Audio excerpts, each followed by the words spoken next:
김병호 소장님 모시고 토론을 하도록 하겠습니다.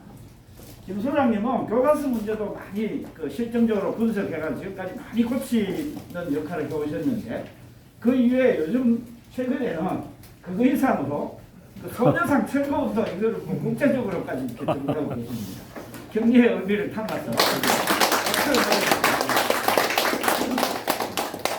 위안부 문제 교과서에 분량이 엄청 많습니다. 마찬가지 교과서 문제입니다. 제가 시간을 딱 맞추기 위해서 원고를 갖고 와서 제가 읽도록 하겠습니다. 예. 그건 많이 필요해서 오늘 주익종 박사님께서 발제하신 내용은 범위가 상당히 넓고 주제가 다양합니다. 한 가지 주제도 벅찬데 이처럼 여러 주제에 대한 토론문을 작성하려고 하니 제 능력의 부족함을 새삼 절감하면서 발제자와 세미나에 관심을 가지신 모든 분들께 누를 끼치는 건 아닌가 하는 걱정부터 앞섭니다. 그래도 토론자로 지정되었으니만큼 발제에 대한 제 소감을 짧게 말씀드리고자 합니다. 먼저 시대별 분량에서 일제 식민지 지배와 민족운동의 전개라는 부분을 20%나 25%나 차지하는 것이 과연 온당한지에 대한 의문을 제기하셨습니다. 전적으로 동의합니다. 고등학교 교과서가 근현대사 위주인데다 식민지 시기의 비중이 과도한 것도 문제지만 역사적 사실을 심각하게 왜곡 날조하고 있는 점이 더 큰 문제라고 생각합니다. 이 부분에 대해 발제자께서 다각도로 지적하신 바이지만 저는 근대 한일 관계사는 90% 이상이 왜곡 날조라고 생각합니다.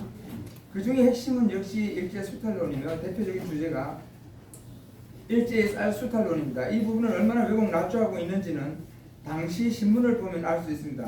1921년 8월 18일자 동아일보에는 조선미의 일본 내지 수출이 두 줄 되면 조선 상업계의 패왕인 미국상이죠. 무국상이 일대 타격을 받을 뿐 아니라 조선의 주요 산업은 물론 농업이라서 전 사회가 경제적 침체에 들어갈까 우려하며 라는 사설이 실려 있습니다. 또 1924년 10월 6일자 같은 신문에 조선의 백민은 아무리 풍작이 된다 할지라도 이것을 외국으로 수출케 하기에는 극히 어렵고 다만 200~300만 섬이라도 수출될 여지가 있는 것은 오직 일본뿐이라는 사설도 있습니다. 특히 일본 지주를 대표하는 제국 농해는 내지 쌀 생산량이 늘어나 쌀값이 하락할 조짐만 보이면 의뢰 조선미 이입을 반대했습니다.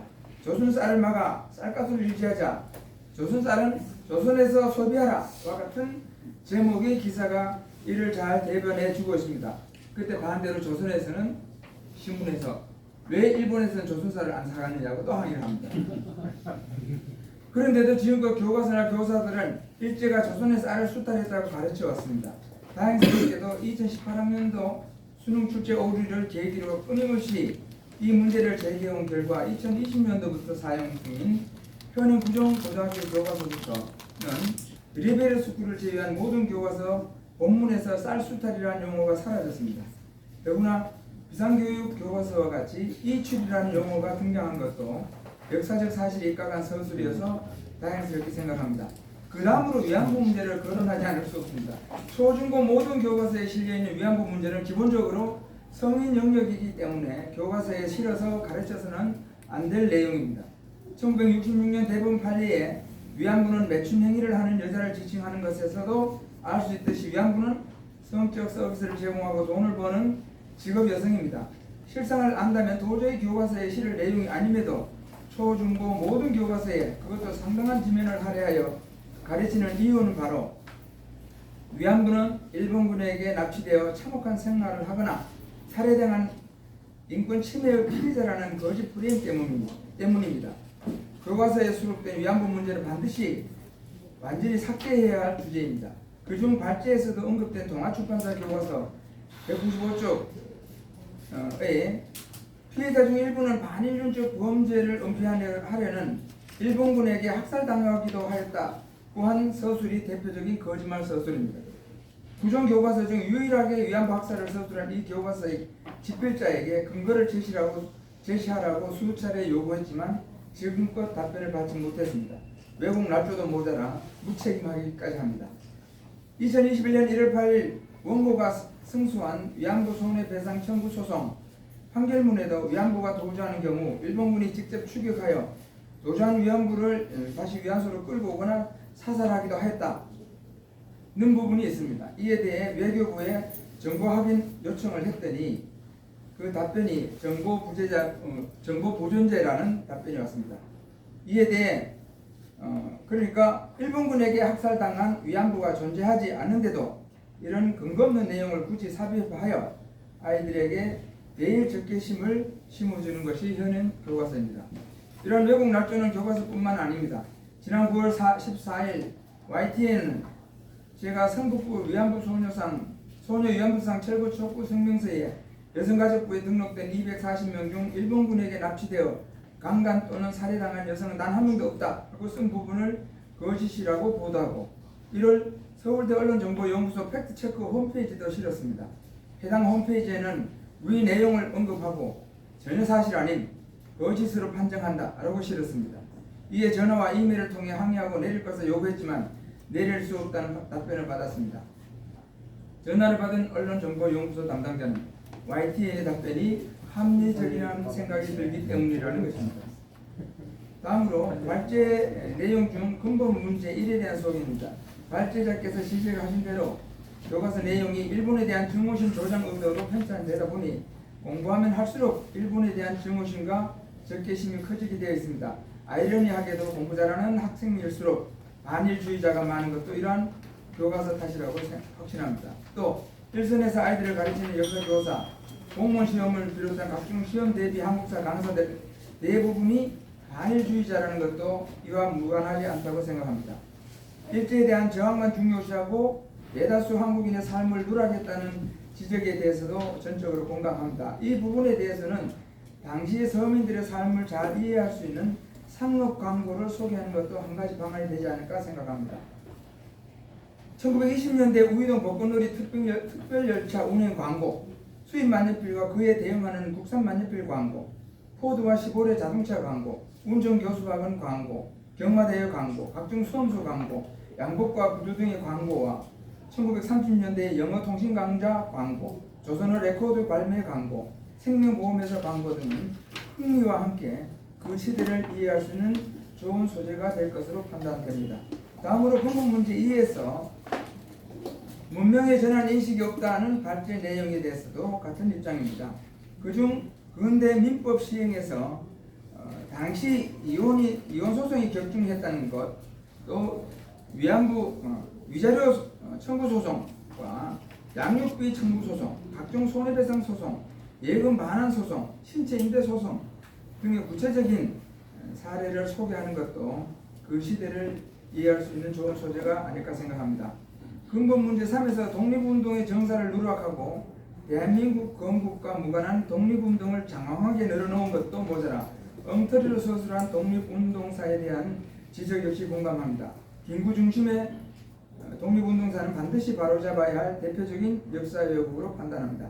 지금까지 발제 내용에 대한 공감을 표했는데 문제는 이처럼 산적한 문제를 어떻게 해결할 것인가 하는 겁니다. 한국 역사학계를 틀어지고 있는 현 좌파 서울에서 역사 교육에 설계도록 할 수 있는 교육 과정을 바로잡는 것부터 시작해서 외국 날조된 연구자들의 역사 소설을 그대로 반영한 교과서를 어떻게 바로잡을 것인지에 대한 깊은 논의가 본격적으로 있어야 될 것으로 보입니다.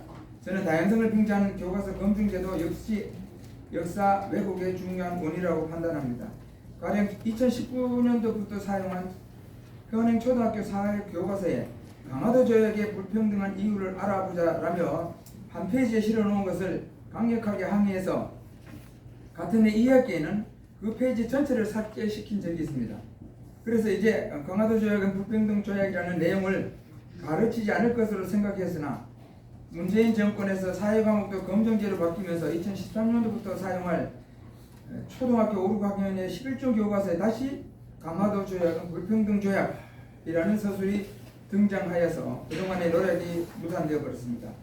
우리 역사는 하나이고 학생들이 공부하는 교과서 하나입니다. 최소한 공교육 영역인 초중고 학생들이 공부하는 교과서는 하나여야 한다고 생각합니다. 그러나 현실은 또래 아이들조차도 학교에 따라 친구들끼리도 서로 다르게 배우고 있습니다. 더군다나 올해까지만 해도 하나로 배우던 초등학교 사회 과목은 내년부터 11종으로 나눠지면서 친구들이 서로 다른 인물, 다른 사건, 유적과 유물을 배우게 되었습니다. 이것은 한창 잘 기억하는 초등학교 3, 4학년이 역사지리적 의의가 매우 적은 우리 고장에만 치중하여 무슨 국민, 무슨 시민, 무슨 도민을 기를 것처럼 하는 것에 연결됩니다. 이것은 모두 세계적 시야를 지닌 대한민국 국민을 기른다는 사회과목 기본 목적을 등한시하는 것입니다. 이처럼 서로 다른 교과서에 서로 다른 사실이나 대립된 학설을 실어 가르치는 것은 장래에 국론 분열과 갈등의 씨앗을 뿌리는 것이나 다름없습니다. 우리 역사에 대한 외국 날조 문제도 반드시 바로잡아야 할 당면 과제이지만 다양성을 빙자한 교과서 검증제가 안고 있는 문제에 대해서도 깊이 있는 논의가 있어야 할 것으로 판단합니다. 초중고 교육은 세계를 무대로 활동할 대한민국 국민을 기르는 공통 필수 교육과정이고 기초 기본 공통 교육을 하므로 차세대 국민이 장기적으로 같은 방향을 바라보도록 하는 데에는 우리의 과거 역사를 유사한 상식으로 가질 필요가 있기에 한순우적형 단일 교과서가 적절하다고 생각합니다. 네, 감사합니다.